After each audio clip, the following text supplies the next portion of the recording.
Hey there, I'm Ashley. I'm 35, a marketing executive, and the sole breadwinner for my family of four. Lately, life's been a balancing act, but I'm holding it together. It's 6 o'clock a.m., and my alarm blares. I drag myself out of bed, careful not to wake Harry. He's still snoring and won't be up for hours. I tiptoe to the kitchen and start the coffee maker. The smell of caffeine is sometimes the only thing keeping me going. Mom, where's my science project? Emma's voice echoes from upstairs. Check the dining room table, sweetie. I call back, scrambling eggs for breakfast. Liam shuffles in, rubbing his eyes. I don't want to go to school today, he mutters. Come on, champ, you've got this. I ruffle his hair and slide a plate in front of him. The morning rush is always chaos. Packing lunches, signing permission slips, and trying to gulp down my own breakfast. Harry finally emerges. Babe, can you give me $20? Meeting the guys later. I hesitate. Harry, we're tight this month. Maybe skip it. He rolls his eyes. I never ask for anything. Don't be so controlling. I bite my tongue and hand over the cash, not wanting to argue. After dropping the kids at school, I race to the office. My boss, Michael, catches me in the elevator. Ashley, just the person I wanted to see. That proposal you worked on. The client loved it. Keep this up, and we might be talking about that corner office soon. I beam with pride. Thanks, Michael. I'm giving it my all.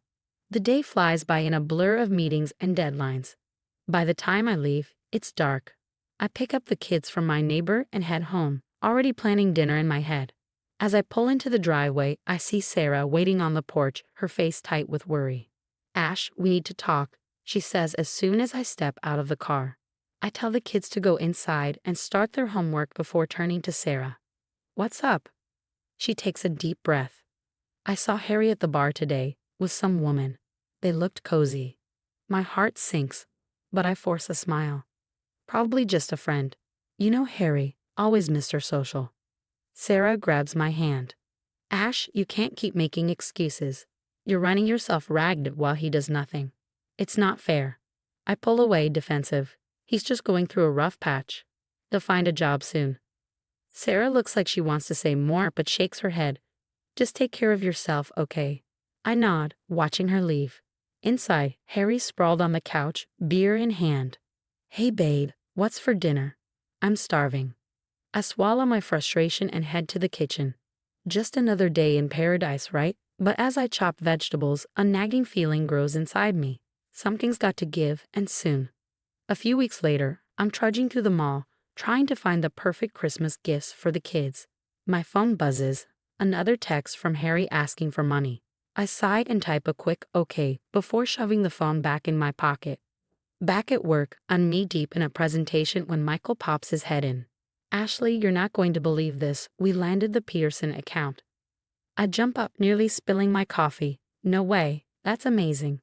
All thanks to your pitch. You really knocked it out of the park. Keep this up, and that promotion's as good as yours.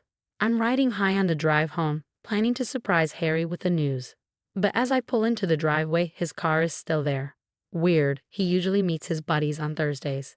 I unlock the door quietly, hearing Harry's voice from the living room.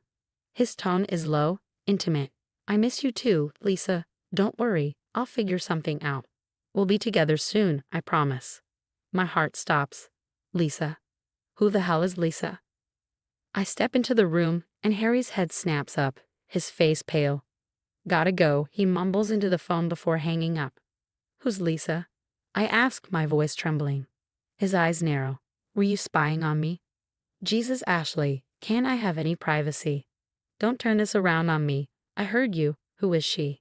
You're being paranoid. Lisa's just a friend.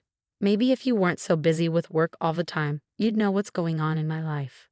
It feels like a slap. Are you kidding me? I'm working insane hours to support this family while you do nothing. Oh, here we go again, he sneers. Poor martyr Ashley, so overworked and underappreciated. You should be grateful I put up with your nagging. I'm speechless. How did this become my fault? He grabs his coat. I'm going out. Don't wait up. The door slams behind him, leaving me alone in the silence. I sink onto the couch, my mind spinning. What just happened? The next day, I meet Sarah for coffee. As soon as I sit down, the tears start flowing and I spill everything. Oh, honey, you know this isn't right, don't you? He's manipulating you, Sarah says, her voice full of concern. I shake my head. But what about the kids? Christmas is coming. I can't ruin everything right now. Sarah's eyes flash with anger. And what about you, Ash? Don't you deserve better than this? I don't have an answer. Instead, I throw myself into Christmas preparations, pretending everything is fine. I bake cookies with Emma, help Lion write his letter to Santa, and try to ignore the gnawing pit in my stomach every time Harry's phone buzzes. Babe, I'm sorry about the other day. I've just been stressed, you know. Harry says one evening, how about we forget about it and have a great Christmas? I want to scream, to demand answers, but Emma and Liam are watching us with wide eyes. I can't shatter their world. Not yet. So I force a smile and nod. Sure, honey. Let's have a great Christmas. Christmas Eve comes, and I'm rushing through the crowded mall, grabbing last-minute stocking stuffers. My phone buzzes nonstop, Harry asking when I'll be home. He probably wants me to start on Christmas dinner. I pull into the driveway, arms full of bags, but something feels off. The lights are on, but the house feels empty. I fumble with my keys and push the door open. Harry? Kids? I'm home. Silence, then footsteps. Harry appears in the hallway, his face cold. Finally decided to show up, huh? I frown, setting the bags down. What are you talking about? Where are the kids?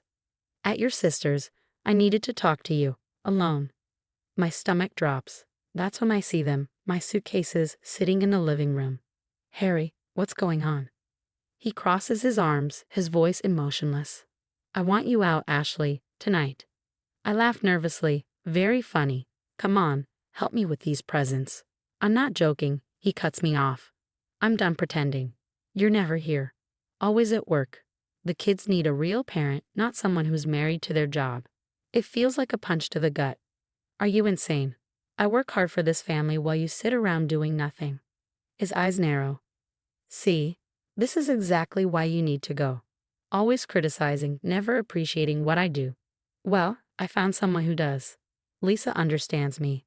The world tilts sideways. Lisa, the woman you were talking to on the phone. He nods, a cruel smile tugging at his lips. That's right, we met online. She's everything you're not, supportive, loving, present. Tears sting my eyes. You can't do this. It's Christmas Eve, for God's sake. Perfect time for a fresh start, he shrugs.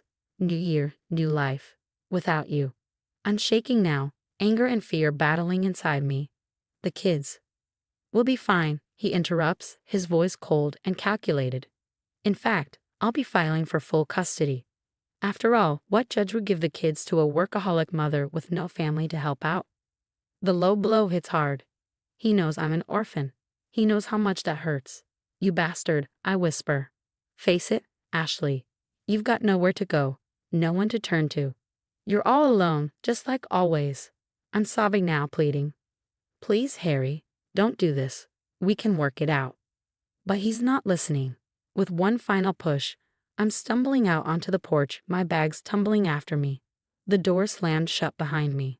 I stand there, numb with shock, staring at the closed door. The Christmas wreath mocks me with its cheerful ribbons. Inside, I hear Harry on the phone. Hey babe, it's done. Come on over. Reality crashes down. This is really happening. I'm homeless on Christmas Eve. With shaking hands, I pull out my phone and dial Sarah's number. Ash, what's wrong? Her voice is thick with sleep. He kicked me out. I choke out, my voice barely above a whisper. Harry, he's leaving me for someone else. That son of a... Sarah cuts herself off. I'm coming to get you right now. Don't move. I nod, forgetting she can't see me, and sink down onto my suitcase. The night is cold, but I barely feel it. Headlights appear down the street, and for a moment, I think it's Sarah. But then I see her. A blonde woman, practically bouncing as she walks up Harry's, driveway. She knocks on the door, and it opens immediately. Harry pulls her into a kiss. Lisa, it has to be. I turn away, unable to watch. Moments later, Sarah's car pulls up. Moments later, Sarah leaps out of her car and pulls me into a tight hug. Oh honey, I'm so sorry. Come on, let's get you out of here. As we drive away, I catch one last glimpse of the house in the rearview mirror. The Christmas lights twinkle merrily, oblivious to the fact that my entire world has just shattered. What am I going to do? I whisper. We'll figure it out together. You're not alone, Ash. I promise. But as the house disappears from view, I can't help but feel like I've lost everything. Merry Christmas to me, right? The first few weeks after Christmas are a blur. I crash on Sarah's couch, throwing myself into work to avoid thinking about it all. Michael notices my renewed drive. Ashley, your performance lately has been exceptional. I think it's time we talked about that promotion. I blink, surprised. Really? Even after? He smiles warmly. Your personal life doesn't define your professional worth. The job's yours if you want it. With shaking hands, I sign the contract. The pay raise will help with the divorce costs. Speaking of which, I meet Linda, my new lawyer, later that day. She's a force of nature in a power suit. So he kicked you out on Christmas Eve. What a charmer, she scoffs, flipping through my case file. Don't worry, we'll nail him to the wall. And nail him we do. Linda uncovers years of financial records showing Harry's complete dependence on me. But the real bombshell drops a month into the proceedings. You're not going to believe this, Linda says, striding into her office where I'm waiting. Your husband's girlfriend? She cleared out his bank accounts and disappeared. Turns out she's wanted in 3 states for running similar scams. I can't help but laugh. The divorce hearing is brutal. Harry shows up looking disheveled, begging the judge for leniency. But as the evidence of his infidelity, financial irresponsibility, and emotional manipulation mounts, I see the judge's expression harden. In light of the evidence presented, I'm granting full custody to Mrs. Walker. Mr. Walker will pay child support as outlined in the agreement. Harry's face crumples. But where am I supposed to go? What about the house? The judge's voice is ice cold. Perhaps you should have considered that before your actions, Mr. Walker. As we leave the courthouse, a weight lifts off my shoulders. Emma and Liam run to hug me, and for the first time in months, I feel hope. How's it feel to be free? Sarah asks. I grin. Honestly, amazing. Oh, guess what? I started a support group at work for women going through similar situations. You should see how many people showed up. Sarah beams. Look at you, turning pain into purpose. I'm so proud of you, Ash. Just then, my phone buzzes. Harry's name flashes on the screen. I hesitate for a moment, then decline the call. Everything okay? Sarah asks. I nod, smiling. Yeah, actually, everything's great. Later that night, as I tuck the kids into bed, Liam asks, Mom, are you happy now? I pause, really thinking about it. You know what, sweetie? I really am. Emma pipes up. We are too. It's nice seeing you smile again. I hug them both tightly, feeling tears prick at my eyes. But for once, they're happy tears. As I settle onto the couch, my phone buzzes again. Another call from Harry. This time, I block the number without hesitation. Looking around at my new home, filled with warmth and love, I realize something. This isn't an ending. It's a beginning. And for the first time in years, I'm excited to see what the future holds. That's my story. Now, I have a question for all of you. If you were in my shoes, would you have given Harry a second chance after discovering his secretive behavior? Or would you have confronted him immediately? Where do you draw the line between being supportive and being taken advantage of in a relationship? Share your thoughts in the comments below.